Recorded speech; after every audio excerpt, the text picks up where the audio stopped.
Last week, leaders of EU member states met in this house in a special meeting on migration, where the only question was how should the EU respond to the crisis in the Mediterranean. They decided to give more money to EU border control and also to clamp down on smugglers. But many argue that this is not enough. More is needed in order to avoid people from dying at sea.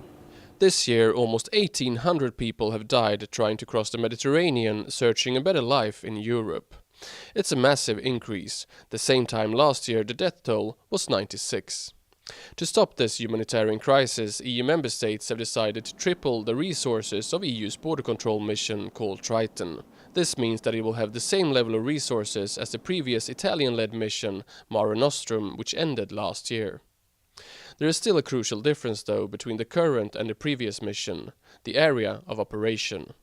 This is a map from a report of Amnesty International. Triton, being a border control operation, mainly patrols the yellow area close to the Italian coast. Mare Nostrum, which was a search and rescue operation, covered the red part north of Libya. The orange area is where most rescue operations take place. Triton is thus patrolling an area much further away from where many migrants need rescue. Iverna McCowan at Amnesty International says that extra resources for Triton is good, but it will not work unless you put it in the right place.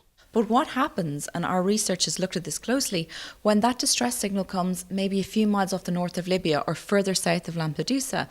That means that they're not in a position to respond, or even that it would take days to get there. In the meantime, lives could be lost. European Council President Donald Tusk, who is leading the work of EU member states, argued in a debate with the European Parliament on Wednesday that although Triton's mission is to control EU borders, it does operate close to Libya. Take a look at where Triton exactly has carried out rescue operations. You will see how close to Libya they have been already. The scope of these missions is going to increase in line with the massive increase in resources. Donald Tusk did imply, however, that a decision to enlarge the operational area of Triton could be taken soon. But for many members of the European Parliament, this is still not enough.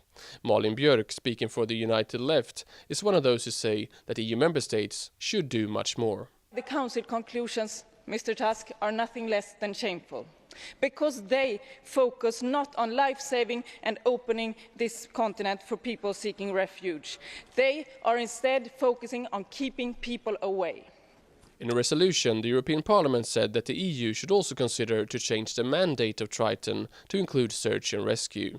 The Parliament also called for better distribution of asylum seekers, cooperation with third countries, and tougher measures against smugglers. The latter is a sensitive issue, though. Also, EU member states want to clamp down on smugglers, and there's been talk about capturing and destroying their boats. This requires that the EU cooperates with Libya from where many boats leave, or works under a UN mandate. Neither of these two options seem realistic. For Iverna McCowan at Amnesty International, that's good news. Sinking smugglers' boats doesn't solve the humanitarian crisis. You can destroy one boat, but people will come in other ways. The key point to remember is, how do we offer protection to people in dire need of it?